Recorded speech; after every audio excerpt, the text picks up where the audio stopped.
Hello friends, welcome to my channel. ఈరోజు తెలంగాణ స్టైల్లో mutton curry చేస్తున్నానండి. ఇలా ఆయిల్ కుక్కర్ గిన్నె పెట్టుకొని ఇలా ఆయిల్ పోసుకొని ఒక 2 పెద్ద ఉల్లిగడ్డలు తీసుకొని కట్ చేసుకొని అలా వేసుకోవాలండి.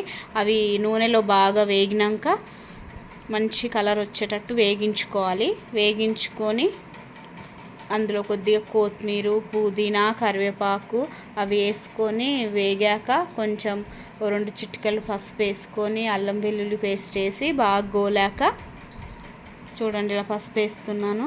అల్లం వెల్లుల్లి పేస్ట్ వేసింది వీడియో స్కిప్ అయిందండి, అందుకే చెప్తున్నాను. అల్లం వెల్లుల్లి పేస్ట్ వేసుకున్నాక గోలాక మనం మంచిగా మటన్ వేసుకోవాలండి. ఇలా మటన్ వేసుకోవాలి. మటన్ వేసుకునే లోపు ఒక చిన్న టిప్ అండి, మటన్ కాస్త ముదురుగా ఉంటే కొద్దిగా మటన్ వేసేటప్పుడు కొద్దిగా సాల్ట్ కానీ సాల్ట్ వేసి పెట్టుకుంటే మటన్ తొందరగా ఉడికిపోతుందండి. లేదంటే మనం జాజికాయ వేసుకున్నా కూడా తొందరగా ఉడుకుతుంది. కాకపోతే ఇది లేత మటన్ అండి, తొందరనే ఉడికింది. ఇలా మటన్ వేసాక మొత్తం గోలించాలి. మీకు కొంచెం నా ఛానల్ నచ్చితే లైక్ చేయండి, షేర్ చేయండి, సబ్స్క్రైబ్ చేయడం మర్చిపోకండి. మీకు ఇంక ఇలాంటివి ఎన్నెన్నో మంచి వీడియోస్ నేను పెడతానండి. ఎందుకంటే ఇంతకుముందు ఒక ఛానల్ నేను పెట్టాను, అది హైక్ అయిపోయింది. మళ్ళీ ఇప్పుడు కొత్తగా స్టార్ట్ చేస్తున్నానండి. అందుకే మళ్ళీ వీడియోస్ అన్నీ కొంచెం మళ్ళీ కుకింగ్ వీడియోస్ ఇవన్నీ తీసి పెడుతున్నాను. కొంచెం ఇంట్రెస్ట్ లేకనే పెడుతున్నాను, ఎందుకంటే వ్యూస్ రావట్లేవు. అందువల్ల నాకు ఇంట్రెస్ట్ అనేది లేదు. కాకపోతే ఒక యూట్యూబ్ ఛానల్ పెట్టాలి, మనం ఏం చేస్తున్నాం క్రియేటివ్ ఏదో ఒక ఉండాలి అనే ఉద్దేశంలో నేను ఛానల్ మళ్ళీ స్టార్ట్ చేశానండి. ఇలా మటన్ వేసుకుని ఒకసారి కలుపుకోవాలండి. ఆయిల్లో మంచిగా కలిపేసి మనం కుక్కర్ మూత నార్మల్గా విజిల్ లేకుండా ఇలా పెట్టుకొని ఇలా గోలించుకోవాలి ఒక 10 మినిట్స్. ఇదిగో నూనెలో మంచి గోలిందండి. ఇప్పుడు మనం మటన్కి తగ్గ కారం, టేస్ట్కి తగ్గ కారం అండి, నేను 2 స్పూన్స్ వేసాను. మాది కొంచెం కొత్త కారం ఎక్కువే ఉంటుంది, అందుకే 2 స్పూన్స్ వేసాను. సాల్ట్ వేసాను, మటన్ మసాలా వేసానండి. మటన్ మసాలా వేసాను. అది కొంచెం నూనెలో ఇలా మగ్గాక కలుపుకుంటే అలా చూడ్డానికి మంచిగా రెడ్ కలర్లో బాగుంటుంది.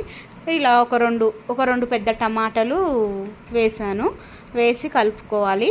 చాలా సింపుల్గా అండి. బ్యాచులర్స్ అయినా ఎవరైనా చాలా ఇప్పుడే కొత్తగా వంట చేసే వాళ్ళైనా ఎవరైనా చేసేస్తారండి ఈజీగా. చాలా ఈజీగానే ఇలా కుక్కర్ మూత పెట్టేసుకోవాలి. ఇంకా కుక్కర్ మూత అప్పుడే పెట్టొద్దండి, విజిల్ పెట్టకుండా నేను నార్మల్ లిడ్ పెట్టాను. ఇలా మనకి ఎంత గ్రేవీ కావాలో అంత గ్రేవీకి సరిపడ్డ వాటర్ వేసుకోవాలి. ఎందుకంటే మనం కుక్కర్ మూత పెట్టాక మటన్ మొత్తం ఇంకా మంచిగా దగ్గరికి ఉడికిపోవాలి కదా, దాని కంటెన్సెన్స్ చూసుకొని మనం వాటర్ పోసుకోవాలండి. వాటర్ పోసుకున్నాక మనము అప్పుడు కాస్త ఉడకాలి. కొంచెం ఇంకా విజిల్ పెట్టకుండా నార్మల్గా కొద్దిగా పెట్టేసి దానిపై నుంచి కొంచెం కొత్తిమీర, పుదీనా వేసి కలిపేసుకొని అలా ఒక 5 మినిట్స్ అలా నార్మల్గా మూత పెట్టేసి అలా ఉడుకుతుంది కదండి. చూడండి, విజిల్ పెట్టలేదండి, ఇంకా విజిల్ పెట్టాక అప్పుడు ఎన్ని విజిల్స్ పెట్టుకోవాలో చెప్తాను. ఇప్పుడు మనం విజిల్ స్టార్ట్ చేసాము, విజిల్ రావడం స్టార్ట్ అవుతుంది. నాకైతే మటన్కి ఒక 4 విజిల్స్లో ఉడికిపోయిందండి. ఎందుకంటే కొంచెం లేత మటనే, కాస్త ముద్దురు మటన్ అయితే ఒక 5-6 విజిల్స్ పెట్టుకోవాలి. ఇలా చూడండి, ఇలా మూత తీసాక చూడండి ఎంత కలర్ఫుల్గా ఉందో. విజిల్ అయిపోయాక చూడండి, విజిల్ పోయాక మటన్ అసలు ఎంత కలర్ఫుల్గా. మళ్ళీ ఒకసారి స్టవ్ ఆన్ చేసుకొని మళ్ళీ పెట్టుకోవాలి. సేమ్ వీడియో అదే కంటిన్యూ అయిందండి, నేను చూసుకోలేదు, వాయిస్ ఓవర్ ఇస్తుంటే చూశాను. ఇలా పెట్టాక మళ్ళీ ఒకసారి ఇలా మనం స్టవ్ పెట్టి విజిల్ ఎప్పుడైనా సరే అండి, మనం కుక్కర్లో ఏ కర్రీ వండినా ఒక స్మాల్ టిప్, అది మీకు తెలిసే ఉండొచ్చు.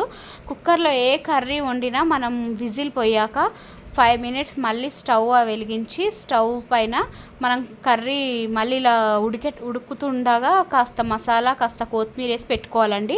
ఇలా ఫినిష్ అయిపోయిందండి. నచ్చితే లైక్ ఎంతో టేస్టీ మటన్ కర్రీ రెడీ అండి. Sunday special. మీకు నచ్చితే లైక్ చేయండి, షేర్ చేయండి, సబ్స్క్రైబ్ చేసుకోండి. ఇలా కుక్కర్లో అలా ఉడికాక అలా మళ్ళీ మనం కాస్త మసాలా అలా వేస్తే అది చాలా టేస్ట్ ఫ్లేవర్ బాగుంటుందండి. పిల్లలకి అందరికీ ఎంతో నచ్చుతుంది. లైక్ చేయడం మర్చిపోకండి.